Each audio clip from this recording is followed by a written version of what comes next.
take us through 8 letters that follow Paul's set of letters. And here they are.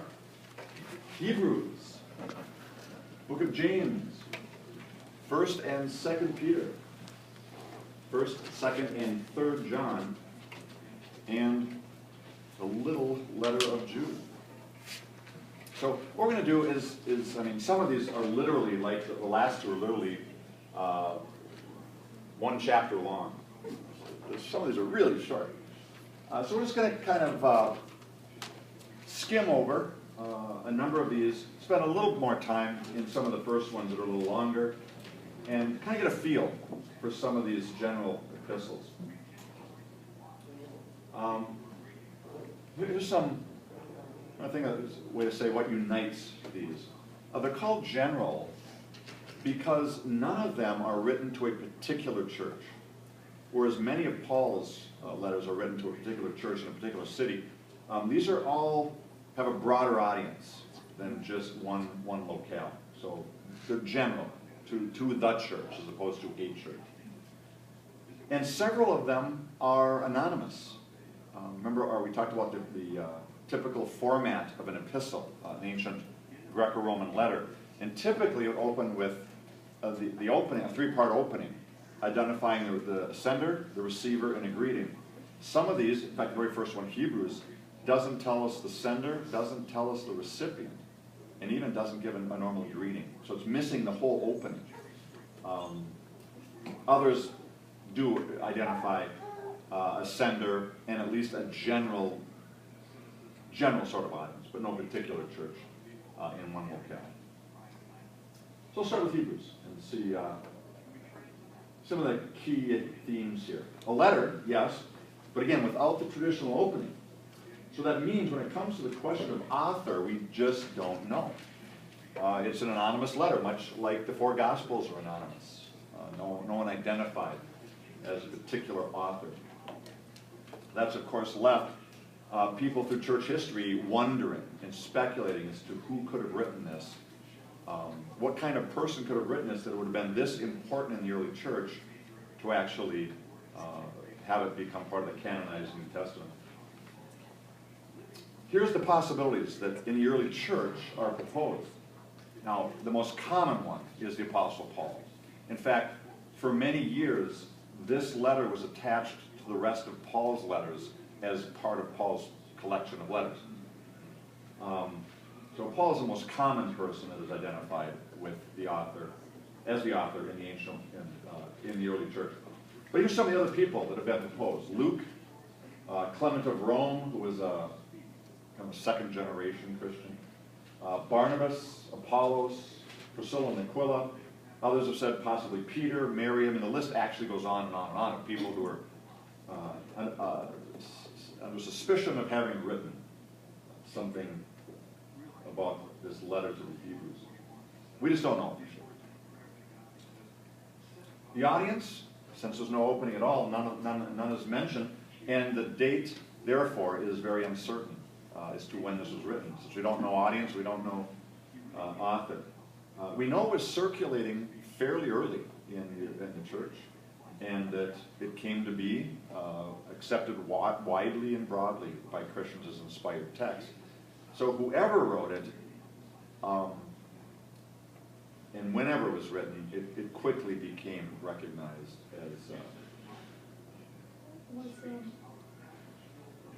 Isn't Hebrews the one that was to the 12 tribes where this first arrived, or is that another? That's another one. Oh, Yes, okay. yes.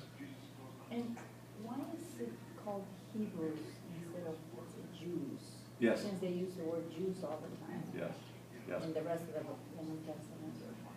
Oh, yeah. Why Hebrews as opposed to Jews? Yeah. Or is that just the English translation? That's a good question. I'm not sure about that. Yeah, really good question.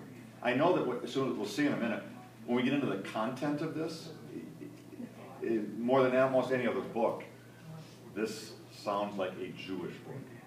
So much background knowledge is assumed about the temple, the tabernacle, the sacrificial system. So it might just be that that's the word they chose to say, like there's a very Jewish or Hebraic sort of mindset going on. Primary message is really defending Jesus as God's Son. It's really a defense of Jesus being who Christians claim him to be. So let's look at some of the key ideas here. First, really begins hitting this idea that God speaks most clearly through his Son, Jesus. Here's the opening verses. Long ago, God spoke many times and in many ways to our ancestors through the prophets. But now, in the final days, he's spoken to us through his Son. God promised everything to the Son as an inheritance. And through the Son, he created the universe. The Son radiates God's own glory and expresses the very character of God. And he sustains everything by the mighty power of his command. This has been one of the key texts for Greg over the number of years, as Greg has become what you would call more Christocentric. Whenever he talks about Jesus as the very representation of the character of God, he often goes back to this as one of his key texts. So it says it so powerfully, these opening words about how Jesus reveals God in a way far beyond the prophets. This is something unique, this revelation of God in his Son. And Hebrews just carries this theme right on through. Jesus is the center of it all.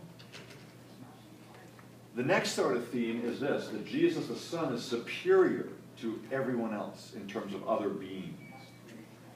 It puts it this way in the next verse, verse 4. This shows that the Son is far greater than the angels, just as the name God gave him is greater than their names. In the early church, as Paul mentions in Colossians, there was some apparent angel worship going on in some sectors of the church. Paul has to correct that in Colossians.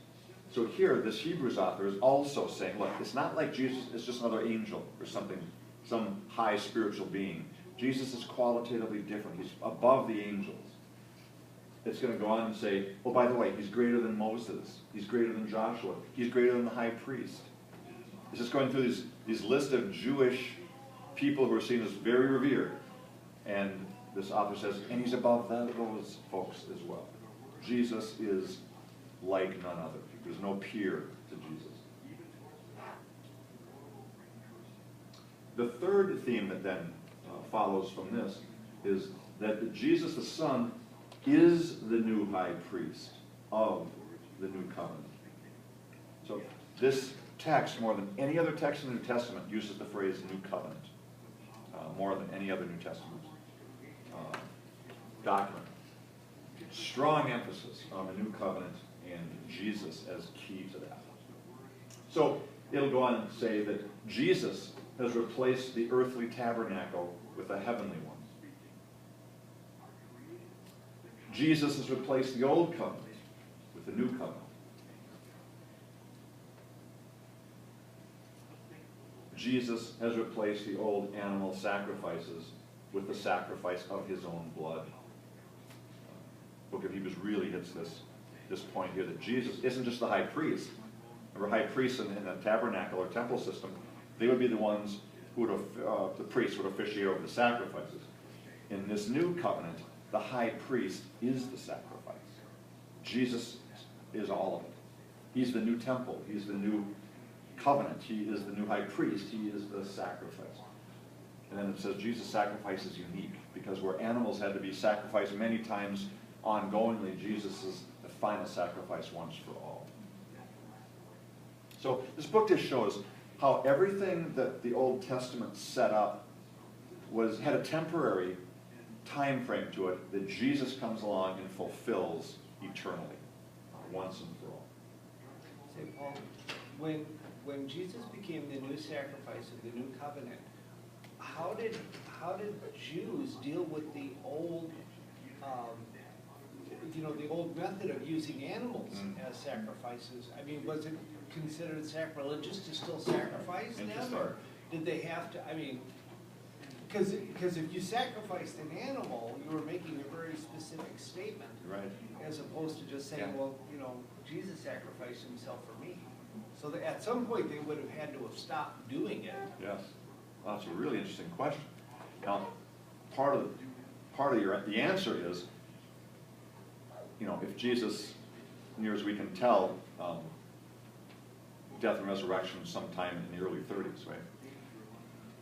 By 66, Rome is starting to surround Jerusalem, and by 70, the temple's decimated. So whatever happened here, the early Christian Jews only had to worry about this for one generation, because then this temple system was gone, and they've never had to think about that again.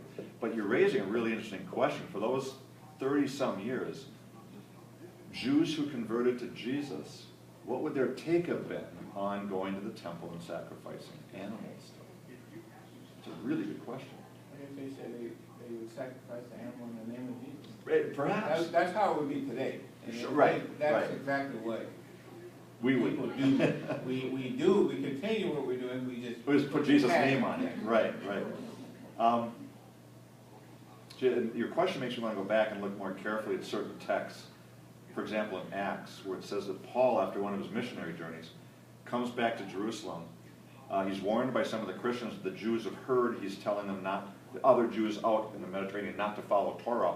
So be very careful. And what does Paul do? It says, in fact, they encourage Paul, go to the temple and perform something. And Paul goes and does it. Now, we'd have to look at the language there and see if there's any indication that that was, like, what was it he did? Was it an animal sacrifice? It was some vow he was to perform. I don't remember right now the details of that. That's a great question. Well, as you and I were talking earlier at the break, culturally, Paul had to tread on some very, very fine ground here. Oh. Because he's, at one point, I mean, at one time, he's trying to pull Jews, you know, more strongly into the Christian faith. Yep. Without ostracizing them and Gentiles. But Yes. at the same time, he doesn't want them to totally ignore their thousands of years of Right. tradition and everything. So Right. he's got to be very, very careful with how he does this. That's exactly Well, and it. everybody else that, you know, is under his tutelage. You know, Yes. it's, so, just really interesting to see how you know, how they had to give up some of their culture, but they had to replace it with something that was better. Yes, yes. Because they were told by Abraham and Moses and, you know, and all these other people, you know, why this was so important. Sure. And now they're being told, well, no, it's not that important. Yeah, right. And again, you know, the whole Jerusalem Council in Acts 15, the discussion, must Gentiles become Jews to become Christians? Answer, no. But that they never said, and Jews have to stop being Jews to become Christians. Continue to be Jews, be Jewish Christians, which in that cultural context would have included, if you're following Torah, there's the animal sacrifices, at least as long as the temple's standing. So it's a really interesting question. Makes me want to do some more reading. This is irrelevant for what you're teaching, but do you know how Jews deal with that now, how they feel about not doing Oh. sacrifices? Yeah, I've talked to, I have a rabbi friend who would come to my Bethel classes sometimes, and we talked about that. And essentially, his take is that as long as in your heart you want to and would, and the fact that's stopping you is there's no temple to do this. See, the one thing you can't do is just set up an altar anywhere and do this. It has to be there. And so he told me that a lot of Orthodox Jews are like seriously ready to rebuild that temple any time. But they can't, because right now the Dome of the Rock is on there. And so all of the political intensity around that and the interreligious intensity, but that one spot, it happens to be both the spot, it has to be in that Temple Mount, right there, nowhere else. Goes back to where the Jews believe Abraham was willing to sacrifice Isaac. Mount Moriah is the same as Mount Zion, the city of David, the Temple Mount where Solomon built the temple. And it happens to be the same place from which Muslims believe that their chief prophet Muhammad had a visitation to heaven one night. So it's one of the second or third highest sites of pilgrimage for Muslims. So two major religions see that that very spot is absolutely essential. And right now, the Muslims have the Dome of the Rock on it. So, but yeah, until that would move somehow and the temple be rebuilt, there can't be any animal sacrifices. But he told me that they were ready with all the building equipment and stuff ready to go as soon as somehow that's possible. I think this is one of the many wonderful passages in the book of Hebrews that sums up the heart of this book. And so, dear brothers and sisters, we can boldly enter heaven's most holy place. Remember, he's talking tabernacle language here, right? Holy of holies, behind the curtain, that no one could go but a high priest once a year. But now Jesus has opened the way. And not just to the earthly tabernacle, to the heavenly one, where God actually dwells. By his death, Jesus opened a new and living way through the curtain into the most holy place. And since we have a high priest who rules over God's house, let us go right into the presence of God with sincere hearts, fully trusting him. There's the faith dimension. For our guilty consciences have been sprinkled with Christ's blood to make us clean, and our bodies have been washed with pure water. It takes so much of what we'd call the Old Testament imagery of coming into God's presence through the tabernacle and saying, Jesus has done that in the spiritual tabernacle, the actual presence of God in the heavenly places. And we can enter boldly into the Holy of Holies simply because of Jesus.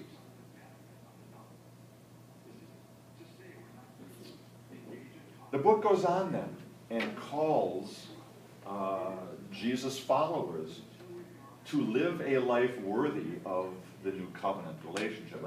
That's how bold we can be in our relationship with God because of Jesus. Nothing separates us from the Father.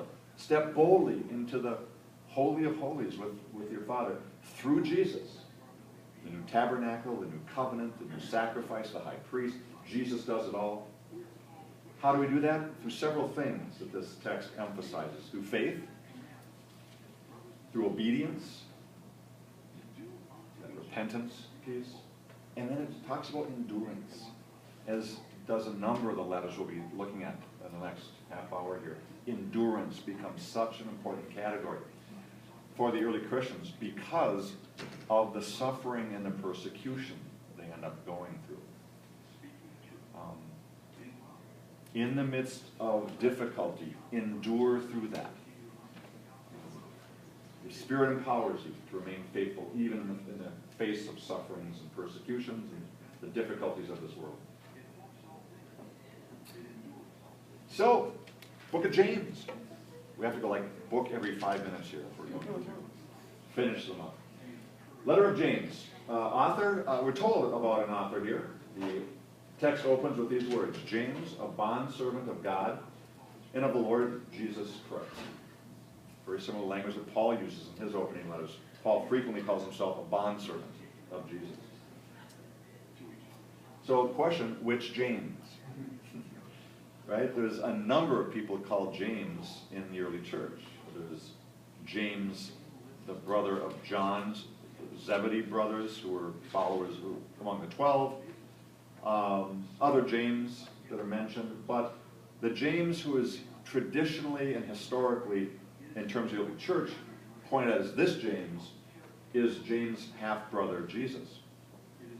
And so, according to the early church, this author was one of Jesus' brothers who rejected Jesus up until the resurrection. It wasn't until the resurrection that his family appears to have got on board with what he was doing. Remember in Mark 3, his family comes to him and says that he's nuts. They think he's gone off his rocker. And so it took the resurrection to convince some of his family members. And so tradition says that this is actually Jesus' half-brother James, who became one of the main leaders of the early church in Jerusalem after Jesus' death and resurrection. Audience, this is the one that says, to the 12 tribes, that's the one you were mentioning earlier, to the 12 tribes who are dispersed abroad. Now, what does 12 tribes mean? Obviously that calls to mind the 12 tribes of Israel. So you might think, well, that's the Jewish people. But remember, from an early Christian perspective, Jesus reconstituted the 12 tribes through his 12 disciples and their followers. So it could also simply mean Jesus' followers, the new 12 tribes, the people who've come from the disciples and their message, which is probably the case, because the dispersion could be talking about the fact that after Stephen was stoned, a lot of the Christians were run out of Jerusalem and had to literally be dispersed abroad into the Mediterranean world. And so perhaps this letter being written to Christians who've left Jerusalem because of the persecution of the Jewish leaders. Date, we're not really certain. Some say this could be the earliest letter of all the New Testament. Some put it back in the 40s, like within a decade or so after Jesus' death and resurrection. Some say it was later. We're just not sure. What we are clear about is it's filled with what you might call wise advice for living the Christian life. Just a lot of topics he hits on and just gives wisdom to kingdom people about how to live in this world. For example, pure and undefiled religion in the sight of God, our God and Father, is this: to visit orphans and widows in their distress, and to keep oneself unstained by the world. So, minister to the least of these, and beware being sucked into the systems of the world that would corrupt the people of God. Or these words: God is opposed to the proud, but gives grace to the humble. Therefore, submit yourself to God, resist the devil, and he will flee from you. Draw near to God, and he will draw near to you.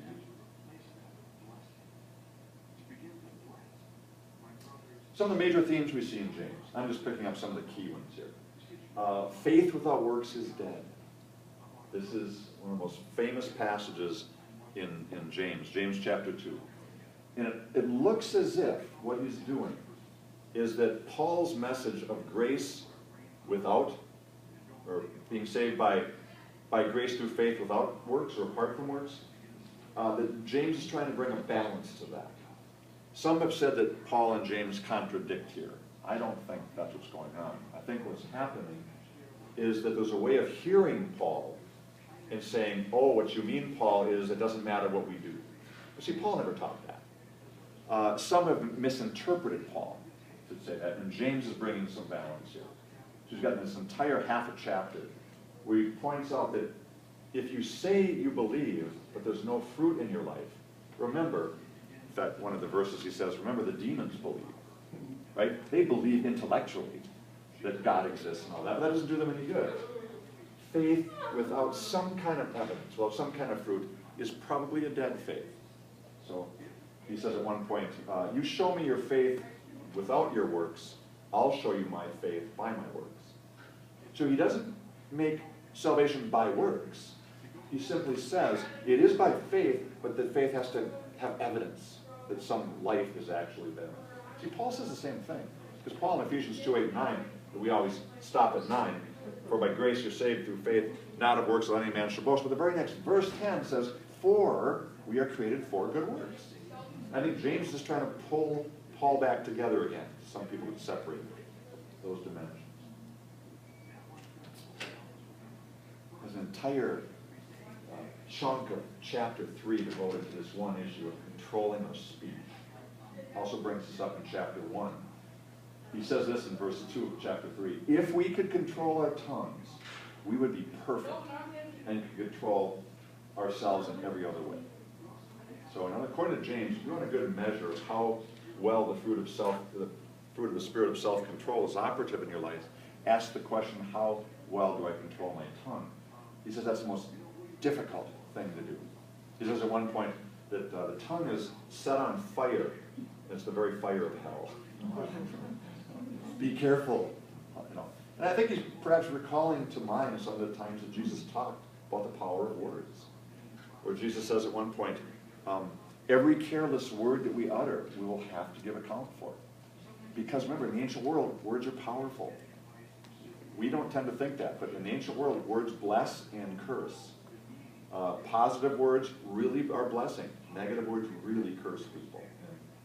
James is reminding us of that power. He also, in chapter 5, has an entire section on the dangers of wealth. In fact, he gets very rhetorical here. Woe, you rich. By the end of the chapter, you just want to make sure you don't have a healthy bank account. And again, it's not really, as the Apostle Paul will tell us, it's not money that's the problem. It's the love of money is the root of all. We often quote, it's the love of money that's, Paul didn't say it, so it's the love of money that's the root of all sorts of evil. It's what it does to our hearts. And we have to be, as Greg shared this last weekend, have to be careful of what wealth can do to us on the inside. Unique feature of James, he doesn't frequently mention Jesus. In fact, this bothered Martin Luther so much that Luther called it an epistle of straw when he came to his comments on James, and actually said that he didn't think it belonged in the New Testament. Because Luther's test was, for everything, how much Jesus does it talk about? He said, it's just talking about Jesus in this text. Now it starts out saying he's a bondservant of Christ, so he clearly is a Christian, but it's just that he's talking about more practical dimensions of the Christian life. He's not talking theology much. 1 Peter opens with this. Peter, an apostle of Jesus Christ. Audience, it says this, to those who reside as aliens, scattered throughout Pontus, Galatia, Cappadocia, Asia, and Bithynia. Where is that? That's about right here. Here's all the areas that are mentioned right there. So it's coming out of the Holy Land, coming around the north side of the Mediterranean, not into Greece yet, so basically, again, we would call today Turkey. Those are the areas that 1 Peter's written to. Traditional view says this was written by the Apostle Peter, probably in the last decade of his life. According to church tradition, Peter was crucified upside down under Nero's persecution in the late 60s. So people thought probably earlier in the 60s sometime he wrote this. Some, like Paul, question whether Peter wrote this. There's always been a debate the last couple of hundred years about who really wrote this. But what's clear is the message, the primary message about living for God in the midst of persecution and suffering. This is one of those letters that you just everywhere you look at it, you sense Paul is encouraging people who are just in the fire, just coming under a lot of stress for being a Christian. Here's some of the text here. For you've been called for this purpose, since Christ also suffered, leaving an example for you to follow in his footsteps. While being insulted, he didn't insult others in return. While suffering, he uttered no threats, but simply trusted himself to the Father. Paul saying, I know you're suffering. So did Jesus. Here's the example of how to suffer. And since it talks about insults and these things, it's probably under persecution is what they're suffering. Or these words, dear friends, don't be surprised at the fiery trials you're going through, as though it was strange what's happening to you. Instead, be very glad, for these trials make you partners with Christ in his suffering, so that you will have the wonderful joy of sharing in his glory when he returns. It's very reminiscent of Philippians 3, where Paul says, I long to know Christ and be found in him, sharing in the fellowship of his sufferings, being conformed to his death, so that I can attain the resurrection of the dead. For both Peter and Paul, the path to resurrection and glory didn't go around, but went through suffering. I think for a lot of American contemporary Christians, we really hope the path to glory can go around the suffering and not through it. And you know what? We live in a world, in a culture where this doesn't happen to us, usually by simply naming the name of Jesus. What? Not yet. Yeah, not yet. It's coming. You know, and it's clear that the early church actually looked at that as something to embrace. not something to run from. They actually believed that there was something about suffering with Jesus that made them experience the intimacy and closeness with Christ that only mutual suffering with him can really bring. Very different perspective from a lot of Christians I hear today in our culture, for whom they're absolutely convinced that part of the promises of God in their life is they have the kind of life that never involves this sort of thing, and then point the finger at God when difficulties come. When difficulties came to the early church, they took that as intimacy with Jesus. A lot of people in our culture take that as God doesn't love me anymore or something. It's very strange how we've missed sharing with Jesus in the suffering. Most important of all, continue to show agape love for each other, for love covers a multitude of sins. It's not just Paul, it's Peter, it's, as we'll see 1 John in a minute, all these letters see the importance of agape love at the center of everything. Another well-known text from 1 Peter, stay alert. Watch out for your great enemy, the devil. He prowls around like a roaring lion, looking for someone to devour. Stand firm against him. Be strong in your faith. Remember that your Christian brothers and sisters all over the world are going through the same kind of suffering you are. So it's really a spiritual warfare text to remind them that the enemy is involved in this. This is spiritual battle. That's why bad things happen in war. Suffering can happen in war.